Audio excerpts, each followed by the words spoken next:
players who are on Monday for the pro day, you're going to replace them on the field, but their intangible gifts, Jack Campbell, Sam Laporta, Kayvon Merriweather, Riley Moss, especially those four, just seemed, jumped off the charts. Yeah. How do you do that, and is that a more organic? And now having newcomers who filled those roles in other places, do you look to them to kind of fill that, whether it's Kate or Eric or something? Yeah, we have to, and it's you probably include all those guys, Benson. I'm going right down the list. Those guys, the roles they played, and it's there's obvious things you guys see on the field, game field, but there are things that we see in the building or away from the building, things you hear about, guys, maybe giving advice to younger players and what have you. So it's always, like I said, it's kind of sobering when you see them all out there in a cluster, in a group. But the flip side is, I think, and again, this goes back to probably February, I think the guys have done a good job of, the guys that are older guys now have seen good leadership modeled, Riley, all those guys. So they've learned from them, and I think they also feel, an obligation to help fill those voids. And they have to earn that. It's not something you can give anybody. They just got to earn it through how they act and how they go about their work every day. And that's, sitting in the Hawkeye Championship meetings and sitting there with the Hawkeye Championship captains, listening to their dialogue and exchanges.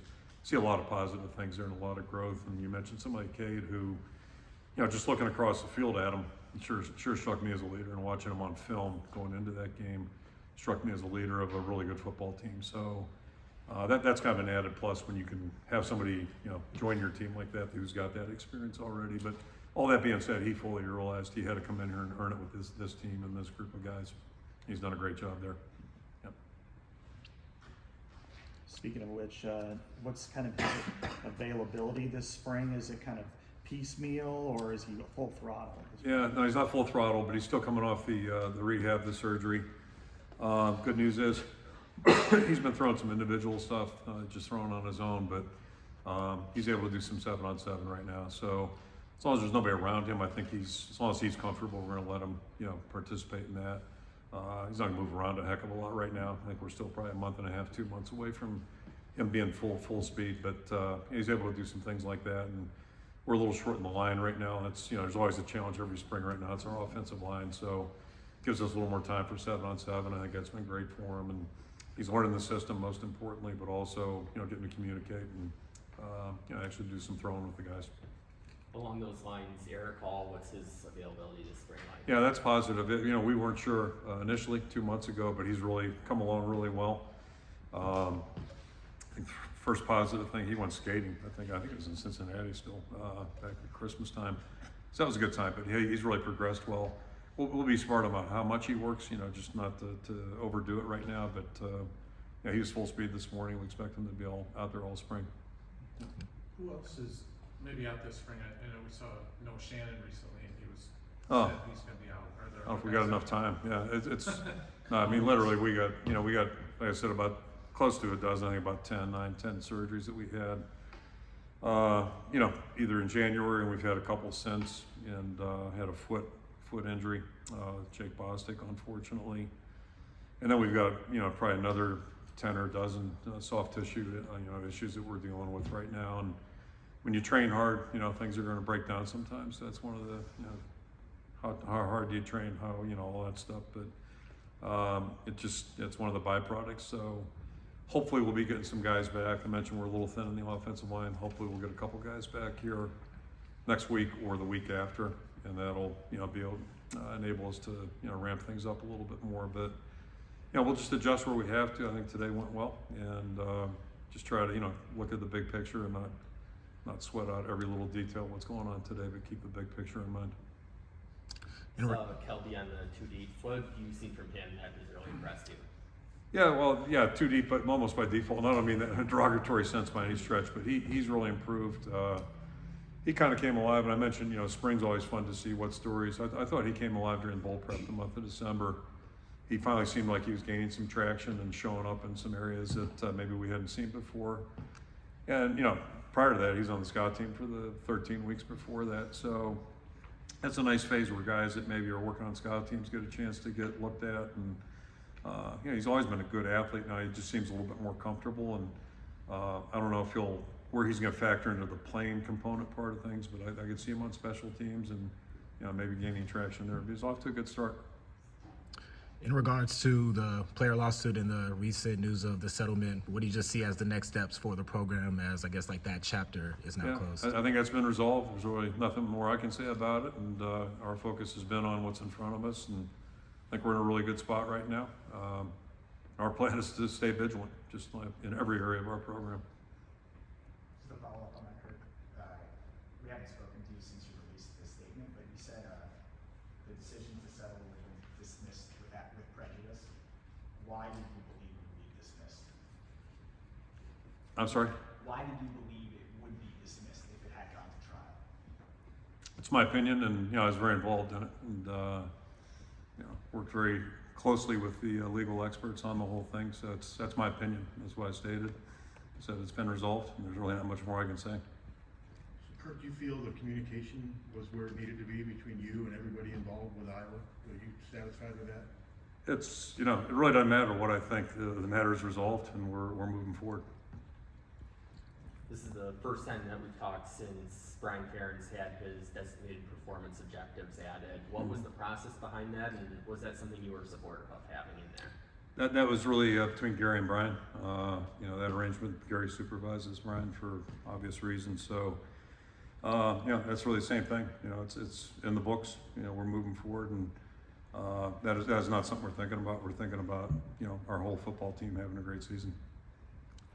You look at A little bit more in depth on what the Hawkeye Championship is and why you've implemented that as well. Yeah, it's something we started, I don't know, maybe 15 years ago. I'm not really good on the specifics, but I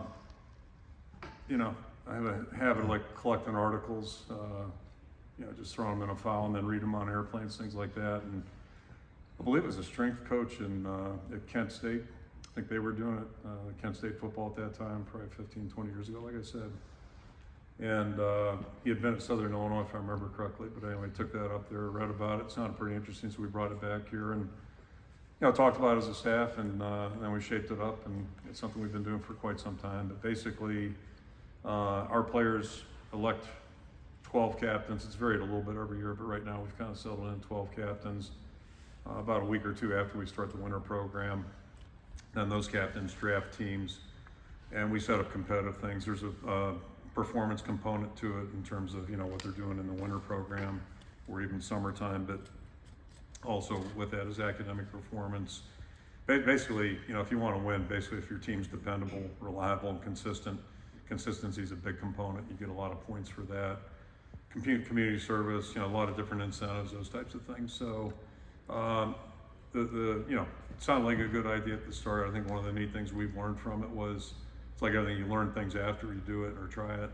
It was neat to see, a freshman defensive back sitting with a senior offensive lineman, guys that may never spend time. Back in those days, we didn't have training table or, an area where they could meet together and eat together. So it's just kind of opened up, I think, more communication with the team, and I think everybody takes pride in the team's performance, their individual teams. So it's been really good, and it gives us an opportunity to break into groups and have discussions on different topics, those types of things. So, it's kind of been a win-win for us. I think our players really enjoy it. Most importantly, they take a lot of pride in it, and it's typically pretty competitive. Coach, what was your assessment of Lucas Van Ness as a player here? What are some things you told NFL teams about him? Well, obviously, he's a really good football player. I think you read the mock drafts and all those kinds of things, and nobody really knows right now what's going to happen in the draft. That's one thing I can say. Other than a couple quarterbacks are probably going to go high, like every other year. But obviously he's a really good football player.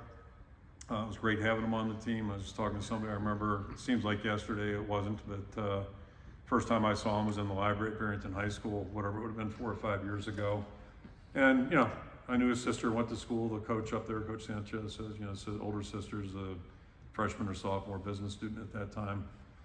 So, he was just a young kid at that point, a junior in high school, probably 220, 225, and then he showed up here in June. Came to camp, same camp Y Black was at, and it was on a Friday night, and looked a little different. And that's, the scary part about recruiting. We start so early now, but he changed, not dramatically, matured since 6 months prior to that, and we ended up offering him out of the camp. Felt really good about him, and he's been nothing but a great player for us. He does a great job in the classroom, and he's got a tremendous future. So, just really excited for him over the next couple months here. We talked a lot about Cade. What have you seen from Deacon Hill? First of all, he's big. He's bigger than most quarterbacks I've been around as a first impression. But then, he throws the ball well. He's got a great personality. So we're really excited. There's only one practice out there, but no, I think he has a good feel for what's going on, what he's doing, and throws the ball very, very well. So excited to have him on the team. He's been tremendous, and I think he's enjoying it. Jamari Harris is back on the depth chart, and a year ago he was kind of an ascending player. He had 4 interceptions, maybe played his best game in that Citrus Bowl. What are your expectations for what he can do after sitting out for a year? Expectations are high. Obviously anytime a guy's hurt and misses time, you worry about how they're going to come back, but it's going really well for him. He's doing great, and I think it's the neat thing about college football. And there was a defensive coordinator here on Monday, who made the comment. I think he was last coaching in college maybe 10 years ago at Florida. And he just talked about missing, the development. He said, you got to be excited about spring ball starting and just, having a chance to see guys. So he fully gets it. And Jamari is one of the guys that comes to mind. He went through a really tough circumstance medically. That's just a tough injury, and it's so disappointing to him. He tried to come back, and it became apparent when he did try to come back that it wasn't going to, be positive. So he went ahead and had it addressed. But all the way through, he's been invested. He's been a great teammate on the field, totally involved. He's been helping lead, and you talk about the leadership void. He's going to be one of those guys. He is out in front. Not he won't, will be. He is totally invested. And then, I just remember, however many years ago, it's been 3-4 years ago, him being here first time with his mom and grandfather. I think she'd had 2 wisdom teeth taken out. The grandfather drove him. It's the first time we met him. We hadn't offered him at that point, but he just kind of impressed us then. But the growth that he's had since that time, that's a fun part. I didn't see Seth Anderson on the depth chart, but what do you think could be his role this year, and how have you seen him so far? He's been great in the program, soft tissue injury. So I don't know if we'll get him back on the field or not. And we'll see. Keep our fingers crossed. But tremendous young guy. Looks like a good athlete and great attitude. And everything's been positive. We just, unfortunately, before break, he had a soft tissue injury.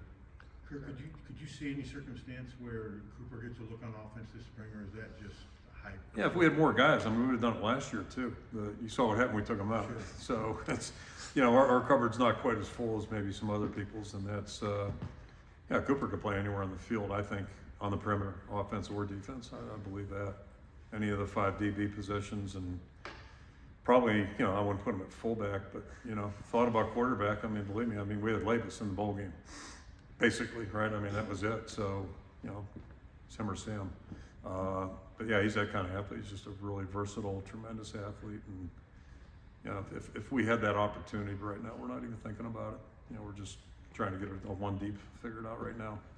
Kirk, a couple weeks back, you had at least a couple prominent lawmakers in the state calling for your athletic director to resign or be fired. Do you have any response to that? No, I really don't. We're thinking about this season, this team. Along those lines, what you're talking about in the secondary, you look at the 2 deep, you have guys like TJ Hall, Deshaun Lee, Cohen Intringer, guys who got a chance to learn behind veterans last year and assuming more responsibility this year. What type of opportunity do they have this spring? I'll start with Cohen. He did a really nice job all fall, and probably would have played some in the bowl. And then unfortunately he got hurt in December, so that kept him from being on the field. But he was really doing a good job, and really anxious to see. Mentioned Deshaun, TJ. Both those guys, are young guys right now, and this is a really valuable time. They did a good job in December, and this will really be helpful for them. If we're going to have a good football team, we need them to take the next step, and I think they will. I really feel good about the way they work, and they're great guys in the program. So all 3 of the guys you mentioned are really, critical for us. Talk about improvement. For my money, Castro played his best football in December. That was the best game he's played with us. Made some really nice plays against good people, and so you hope that's part of the. We just need everybody to keep moving forward and developing. Yeah. How do you feel about your linebackers right now? We're thin, but we got some quality guys.